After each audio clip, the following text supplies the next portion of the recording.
Hello YouTube, Eddie Bones 13 back again with another knife overview here. I've been on a budget knife kick, as you guys have noticed with my past few videos. I'm not getting a lot of views, but there has to be some people out there that really dig budget knives. I being one of them.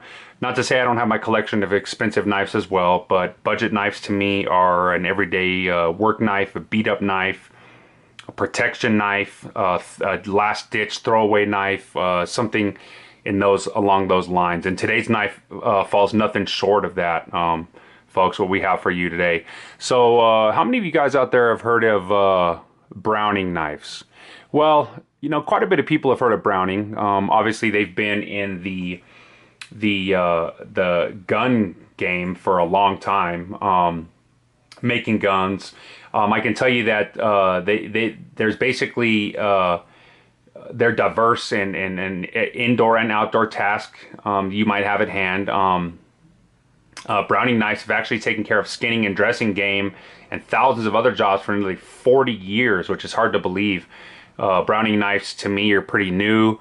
But I got to tell you that I'm pretty satisfied with the budget and the budget-friendly options they have.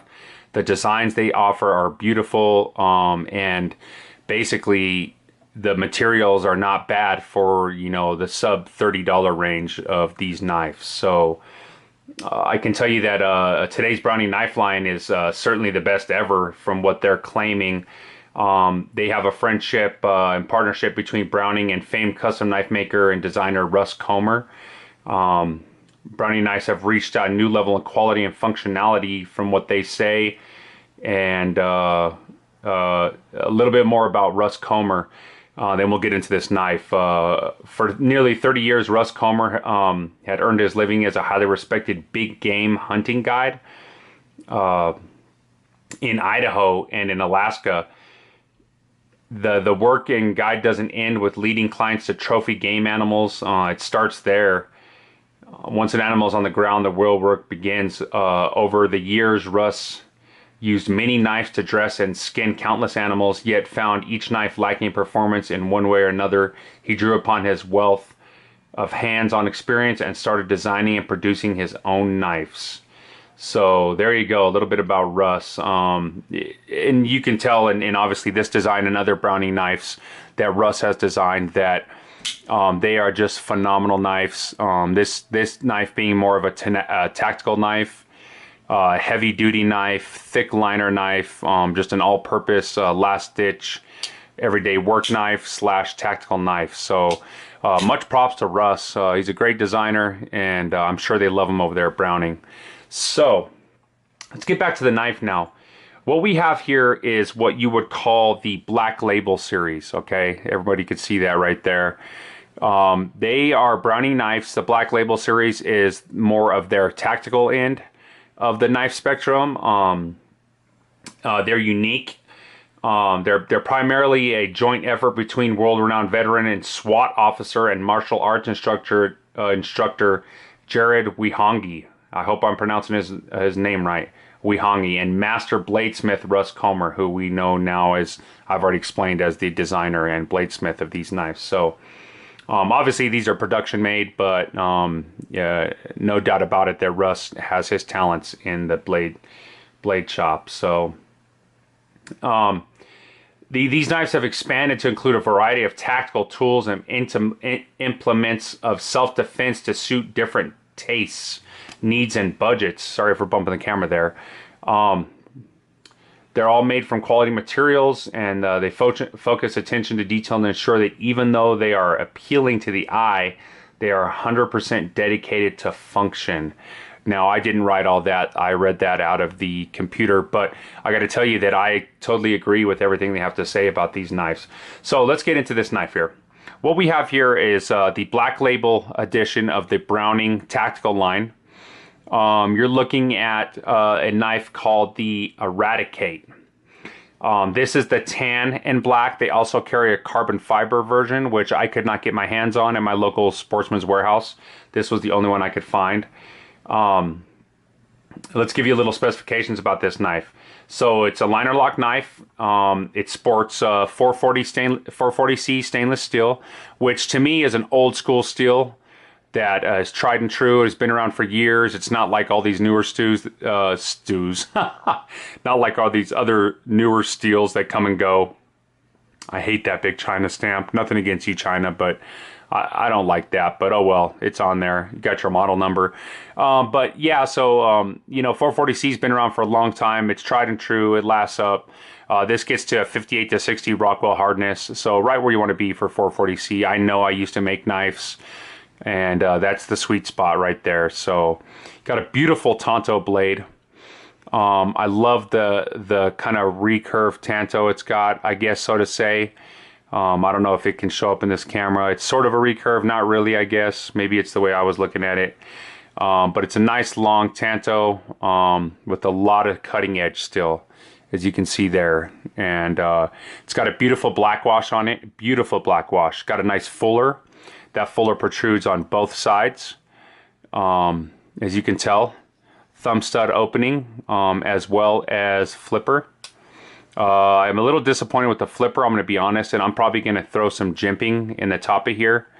It's really little, and for this big of a knife, if you just barely pull down, it doesn't open, but it will once you give it some force. So, I mean, you don't have to like break your finger to open it or nothing like that, but it's definitely not just a push button.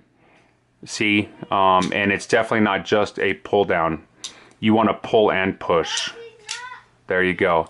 So you can see there, it works out very well though, the way the flipper ends up working out with this knife. It's very low, as you can tell right there. It's a very low flipper, lower than the pivot actually, which, you know, some people might not think is good. In this knife, it works pretty well though. I really dig it. So you have a G10 handle, tan and black. You got a lot of different points of connection here. I can tell you the only ones that are holding the knife on is going to be this one there. And is this coming through blurry? There you go. This one. And that's about it. These other ones take off the scale, which you have to take off in order. This tan one, actually, I've taken it apart. You have to take off in order to get to the screw that's holding to this liner right here, which is a nice thick liner. You got a nice G10 backspacer, really milled. It looks just cool. And then of course all your jimping for the tacticality of this knife. And then an added bonus, you got a glass breaker, and this is a nice carbide glass breaker. Really sharp, good to go. So it is a one-way carry, pocket clip only, and that is tip down, left-hand carry. So that if that's a problem for you guys, then you're not going to really like this. I'm not much of a tip down carry knife carrying guy, but this knife is exceptional in other areas, so it doesn't really bother me that much. So let's get to some more detailed specifications here. So what you're looking at here is a blade length of 3 7/8 inches. So you got a nice big healthy blade here. Let me show you the thickness of this blade here. I mean, this blade is just thick, thick, thick, man. They do a nice job narrowing it out with the swedge here on top. Still very thick though, as you can tell. It kind of comes to a very thick point. And it is pretty thick behind the edge. I wouldn't say this would be the best slicer. It's more of a tactical, everyday, maybe food prep, everyday carry knife, but they did do a nice hollow ground on here to reduce some of that thickness in that blade. And it's just a beautiful blade. It's a beautiful Tanto style. I love the swedge. I love the fuller. It's just a gorgeous looking tactical blade with that black stone washing to help reduce scratches. So 3 7/8 inch blade. Handle length, you're looking at, you know, I don't even have that, but I can tell you, well, yes I do. Close length is 4 7/8. So very well proportioned knife as far as I'm concerned. You got a 3 7/8 inch blade, a 4 7/8 inch handle. Let's take a closer look at this handle, and you can kind of see the texture. It's got a nice stylish pivot for the price. I really like it. It's not just a plain Torx bit. It's got a little pizzazz to it, I guess, so to say. So I really dig that, man, a lot. I like the way they join together these materials. This does come off, like I said, and so does this part. So for them to join together so smoothly is really nice. Some good detail work in there, you know, that they did there. So not really no edge whatsoever. Even in the transition you see here where it looks like there's gaps, there's still no edge whatsoever. So no sharpness to any of these edges. Everything's been rounded off really nice. You don't have really a concave handle. It's more of flat. It's got some sort of a concave to it, so it's really comfortable. Holds really well in the hand. It's a big knife, which I love, and it's really thick. I didn't get a thickness on this knife, you guys, but I'm guessing it's over a 1/2 inch. It's got to be. It's a thick, beefy handle, and I got to tell you, the liners on this thing, not only are they black washed like the blade, but they are thick, robust. This knife is not going to disappoint you. You got this jimping everywhere. I mean, you have total control on this knife. Look how thick these liners are in this liner lock. There's the lockup for you if you guys can see that. My light's a little awkward, so there you go. See, it's about 40-50% right where you want it on this thick liner, man. And it's got thick handle scales. As you know, this is probably a heavy knife. I don't have a weight on this knife. I think they were scared to put the weight because it might detour people. I don't know if that's the case, but I would say you're looking at around 6 ounces. Maybe a touch more, to be honest with you. Rides on ball bearing, which is very nice for the money. It's a smooth knife. Nice opening, fast, and look at this. It just closes literally on its own blade weight. And these bearings, I took it apart. They're really nice bearings. They remind me of a KVT or IKBS type bearing. They are not individual bearings. They are packed in a race, or I'm not sure what you would call that, but they are caged, I guess I should say, caged. So let's see if we can get a good look at those in there. It's really wide, so you might be able to see them bearings in there. See that gold in there? That's the bearings. The tolerances on this knife, everything is just awesome. You can see the way the flipper lines up with this, with the handle. Everything is smooth transitioning. Their quality control at Browning is just phenomenal, I'm starting to notice. And I have a couple of their Browning knives I've never done videos on. But everything just lines up. Their quality control, their everything about this. Again, you see gaps in this handle right here, but nothing is a sharp edge. Everything is done great at this company. I'm really liking what they do. I would love to see them come out with a more of a high-end knife. And I think with the type of building they're doing with this kind of stuff here, their budget knives, they could really knock it out of the park. And like I said, they do have a carbon fiber version of this knife available as well. You would have to order online, Amazon, Browning knives. There's only a few companies that carry these knives, but I get mine at Sportsman's Warehouse. I'm not sure how many of you guys have Sportsman's Warehouse in your states. Obviously, you got the China model number 0267. The other cool thing about this knife, not jumping out of the specifications, but is the flipper tabs are totally useful. You can see they have kind of a stair step to them. They're useful in, you can open it manually. You do got to kind of be careful. This lip comes out pretty good here, but it does open up really good and smooth, very smooth. This knife is so freaking smooth, you guys. And they do work to pop this knife open very easily. Very easily you can get to this knife. And left hand, just as easy. You can see there's plenty of room to get to that. It opens up great. I'm not good with my left hand. But if I were, I could probably flip this blade out. There you go. So you can see that there's really any way you open this knife is awesome. I almost prefer the thumb stud to the flipper, being that the flipper is so small. Like I said, if you do get on this flipper, it's going to open up. So there you go. So told you a little bit about the specifications. I can tell you that the The overall length is 8 3/4. That's a perfect size knife for me. The weight of this knife is, heavy knives don't bother me, and especially in tactical knives, I'd rather have a heavier knife than a really thin, unstable knife. So this knife, if need be, to protect yourself, would be absolutely phenomenal, you guys. Every grip on this knife, I mean, they just made this slant here perfect for your thumb.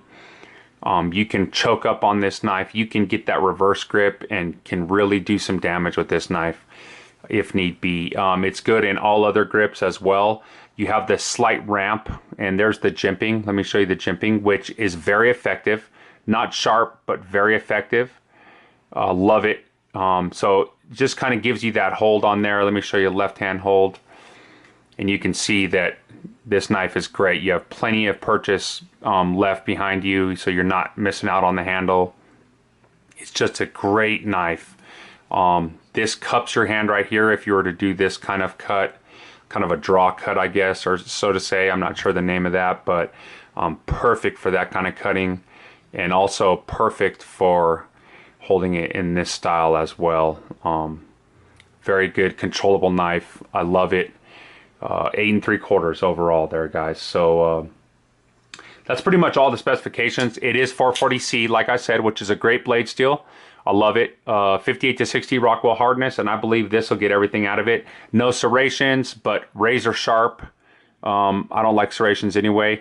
The other problem that I really don't like with what they did here is if you're going to put a sharpening choil, take that edge all the way to the end. I don't know why they did that. That may be something I can fix with my grinder.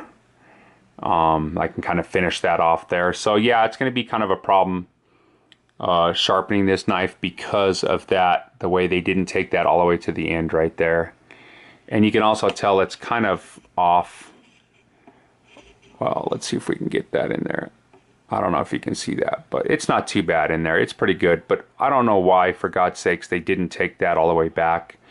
But nonetheless, it is a very sharp knife, razor sharp. Let's see. I don't have any paper here with me. Actually, I do. Let's see what we can do in a paper cut. I'm never good at cutting paper on camera, so forgive me. There you go.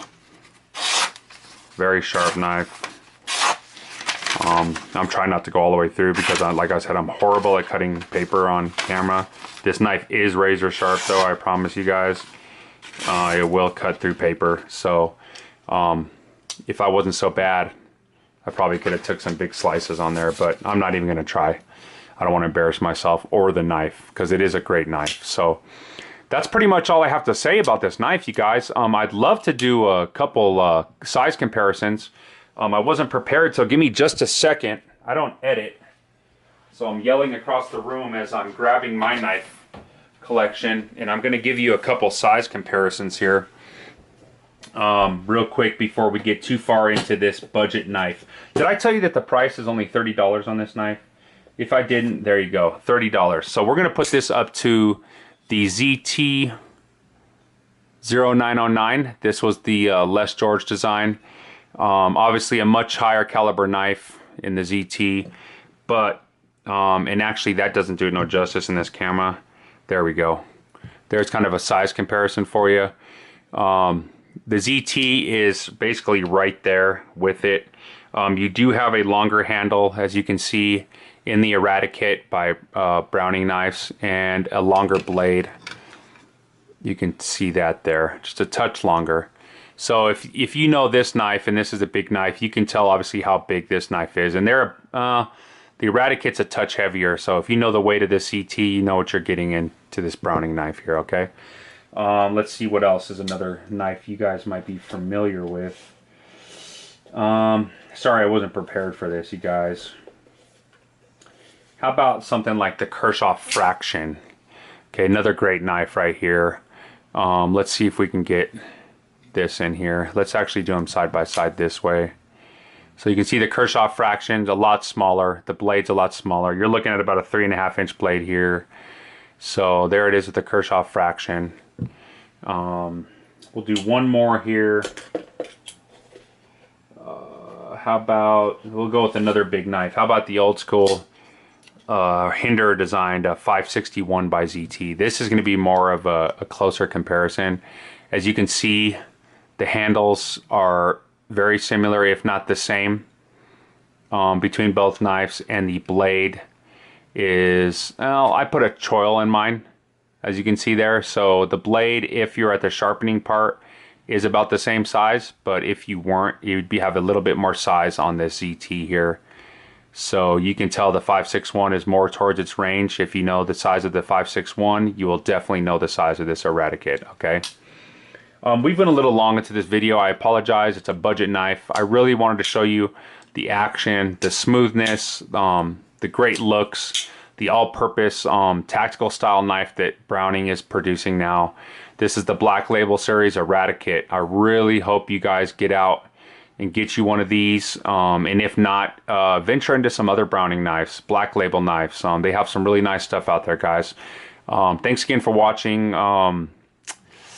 Better stuff to come soon on a budget knife kick, but for all you YouTubers out there, stay sharp. Eddie Bones 13 out.